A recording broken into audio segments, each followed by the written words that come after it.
Welcome back to our channel guys. तो आज से हम जानेंगे कि ओप्स क्या होता है। देखिए, ऑब्जेक्ट ओरिएंटेड प्रोग्रामिंग जो एक कॉन्सेप्ट है ना, वो बहुत ज्यादा इंपॉर्टेंट है। पाइथन में नहीं, हर टेक्नोलॉजीज में इसका बहुत ज्यादा इंपॉर्टेंस है। एक अलग से इसकी इंपॉर्टेंस है, आज सभी डेवलपर्स को पता होती है। क्यों? क्योंकि मान लीजिए, मैं आपको एक एग्जांपल से समझाता हूँ। मान लीजिए आप कहीं बाहर गए किसी फंक्शन को अटेंड करने। अब वहां पर डिपेंड करता है कि आप बड़ों से किस तरह से बिहेव करते हो, छोटों से किस तरह बिहेव करते हो, या अपनी एज के सेम कैटेगरी के लोगों से किस तरह से रिएक्ट करते हो, किस तरह से मिलते हो।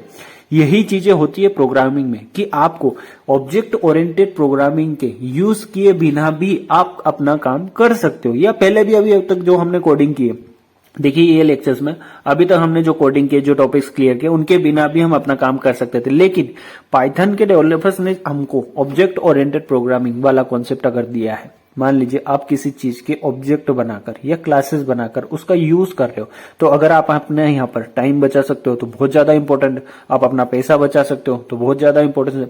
आप अपनी जो हार्ड वर्किंग की प्रोसेस है ना, उसको कम कर सकते हो, तो ये भी बहुत ज्यादा इंपॉर्टेंट है। तो आपको यहाँ पर यूज करना होगा ऑब्जेक्ट ओरिएंटेड प्रोग्रामिंग। तो हम चलते हैं पाइथन में बिना देरी किए, और यहाँ पर बनाएंगे एक नई फाइल, और उस फाइल का नाम क्या रखेंगे? ट्यूट 52।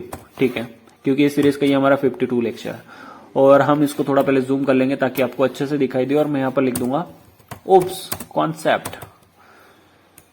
स्मॉल में लिखते हैं यार, अच्छा नहीं दिखेगा। कॉन्सेप्ट, ठीक है। आज हम जानेंगे कि ओप्स का कॉन्सेप्ट क्या होता है, और ओप्स के कॉन्सेप्ट में भी आज हम सिर्फ ये जानेंगे कि क्लासेस और ऑब्जेक्ट क्या होता है। देखिए, ऑब्जेक्ट ओरिएंटेड प्रोग्रामिंग में क्या होता है, मान लीजिए कि आपको एक टेम्पलेट बनाकर दे दिया, किसी नंबर की, किसी कार्ड की, किसी लेटर की, या फिर किसी भी डेटा की। मान लीजिए आप एक लेटर लिखने के वो हो, आपको लेटर लिखना है, ठीक है, बहुत सारे हजारों लेटर लिखना है। आपने क्या किया, एक लेटर की एक टेम्पलेट प्रिपेयर कर ली और सेम एज इट इज सबकी कॉपी पेस्ट कर दी। तो ये तो बहुत अच्छा होगा, आपको 1000 बार नहीं लिखना पड़ा। आपने क्या किया, एक बार लिख लिया और उस कॉपी को आपने सभी दूर सबमिट कर दिया, या उसकी जेरोक्स निकाल ली 1000 कॉपीज। तो आपको सिर्फ लिखना एक ही बार पड़ा, लेकिन आप उसका यूज कितने टाइम कर रहे हो? 1000 टाइम। तो यही काम होता है टेम्पलेट का। तो जो क्लासेस होती है ना, वो एक टेम्पलेट होती है। तो मैं यहां पर लिख देता हूं क्लासेस। क्लासेस होती है आपकी टेम्पलेट। ये आपकी जो क्लासेस होती है ना, ये एक टेम्पलेट होती है। कैसे? मान लीजिए कि आप कहीं छुट्टी पर जा रहे हो, या फिर आपको साल में बहुत ज्यादा जरूरत होती है किसी को लेटर लिखने की। फॉर एग्जांपल, आपका कोई बॉस या सीनियर है, उसको आप बार बार लेटर लिखते हो कि सर हमें आज छुट्टी चाहिए, हमें ये बीमारी हो गई, सर हमें छुट्टी चाहिए, हमें शादी में जाना है, सर हमें छुट्टी चाहिए, हमें वोकेशन पे जाना है, सर हमें छुट्टी चाहिए, हमें घर जाना है। इस टाइप से आपको साल भर में मान लीजिए 40 बार जरूरत पड़ती है किसी लेटर को लिखने की। तो आपने क्या किया, एक लेटर की टेम्पलेट प्रिपेयर कर ली, एक थीम प्रिपेयर कर ली पहले से, और उसमें आपने क्या किया, कुछ मॉडिफाई करना था। मान लीजिए कि रीजन आपको मॉडिफाई करना है कि किस रीजन से छुट्टी चाहिए, डेट आपको मॉडिफाई करना होगा, किस डेट को चाहिए, और कहाँ जाना है, प्लेस, वो आपको मॉडिफाई करना है। तो ये 2-3 चीजें ना, ये आपने सिर्फ उसमें पर्टिकुलर फिक्स नहीं की आपके लेटर वाले टेम्पलेट में। उसके अलावा बाकी जो भी मटेरियल था, आपके सर से रिक्वेस्ट करना, फिर लेटर एंड होने के बाद आपको सर को थैंक यू बोलना है कि थैंक यू फॉर आपने हमें सपोर्ट किया, ये और वो एविडेंटली आपको जो भी थैंक्स फॉर रिगार्ड्स, ऐसा कुछ भी लिखना हो लास्ट में थैंक यू बोलने के हिसाब से, तो वो चीज आप फिक्स कर सकते हो। तो ये भी जो भी लेटर्स की चीजें होती है, ये आप क्या कर सकते हो, एक बार फिक्स कर सकते हो। देन उसके बाद आपको क्या करना है, सिर्फ हर बार लेटर में आपका रीजन, आपकी डेट, जिस दिन जाना है छुट्टी पर, और कहाँ जाना है उस प्लेस का नाम, बस ये 3 चीजें लिखना है। उसके बाद आपको कुछ भी नहीं लिखना है। तो जो साल में 40 बार आप पहले लेटर बना रहे थे, वो आप क्या कर सकते हो, क्लास बनाकर एक बार में काम कर सकते हो। उसके बाद आपको सिर्फ वो 3 चीजें प्रिपेयर करना है। उसके बाद आती है कि ऑब्जेक्ट क्या होता है। देखिए, ऑब्जेक्ट क्या होता है, एक क्लास का पार्ट होता है। कैसे? मान लीजिए कि आपने लेटर लिखा शादी में जाने के लिए, ठीक है, तो वो जो शादी में जाने वाला लेटर है ना, वो पर्टिकुलर किसके लिए हो गया, शादी में जाने के लिए। तो वो जो है वो ऑब्जेक्ट है, मतलब फिक्स है। क्लास क्या होती है, फिक्स नहीं होती कि आपने एक टेम्पलेट प्रिपेयर कर ली, अब वो लेटर की थीम है या टेम्पलेट है, वो आपने फिक्स कर दी कि उसमें सिर्फ आपको डेट, रीजन और प्लेस जहां पर जाना है वो आपको चेंज करना है, उसके अलावा कोई चेंज नहीं करना। तो ये आपकी टेम्पलेट है, इसको हम बोलते हैं क्लासेस। और जो पर्टिकुलर किसी रीजन, मान लीजिए कि पर्टिकुलर किसी रीजन के लिए आपने प्रिपेयर किया कि आपको साल में 50 छुट्टी चाहिए बीमार होने की। मान लीजिए आपको कंपनी से फिक्स है कि आप साल में 50 छुट्टी ले सकते हो, ठीक है। तो आपको वो 50 छुट्टी चाहिए, तो आपको कुछ रीजन चाहिए। तो मान लीजिए आपके दिमाग में है कि 50 बार मैं बीमार होने की छुट्टी लिख दूंगा या लेटर लिख दूंगा तो मेरे को छुट्टी मिल जाएगी।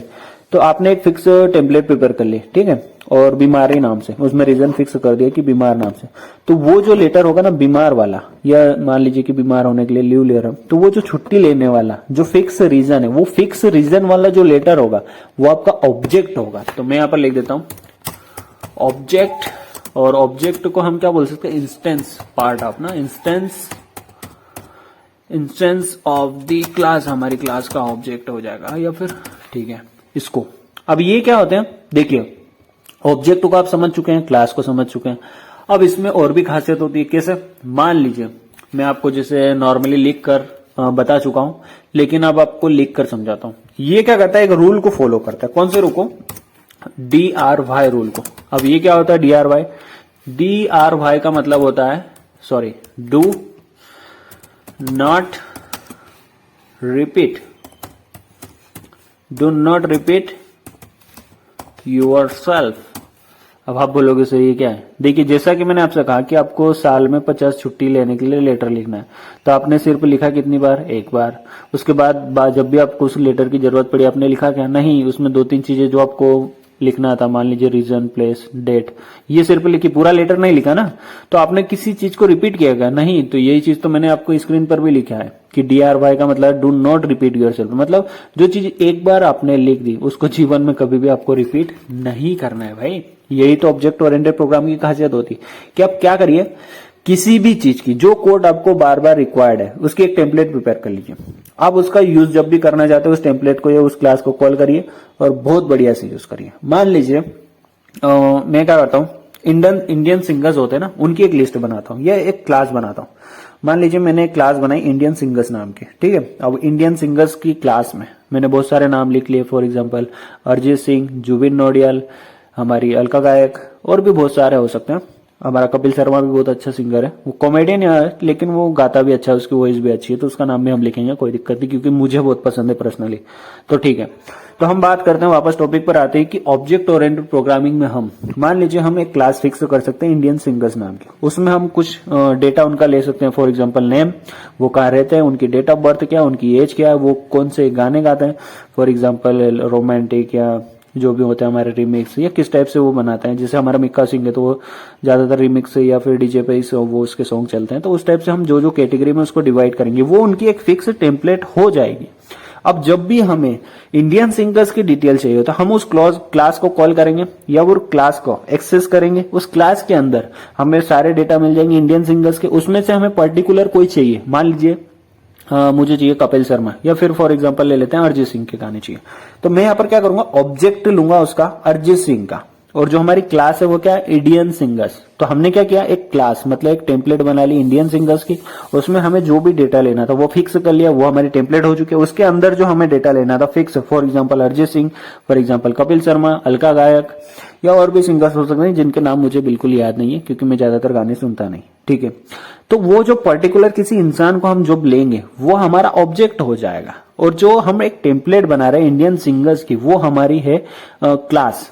तो ये बात आपको समझनी होगी कि जो इंडियन सिंगर्स की हम लिस्ट या डेटा ले रहे हैं वो हमारी टेम्पलेट है जिसको हम क्लासेस बोलते हैं, और जो पर्टिकुलर किसी इंसान के ऊपर हम डिटेल ले रहे हैं, फॉर एग्जांपल अरिजीत सिंह, कपिल शर्मा, कोई भी, वो हमारा एक ऑब्जेक्ट है।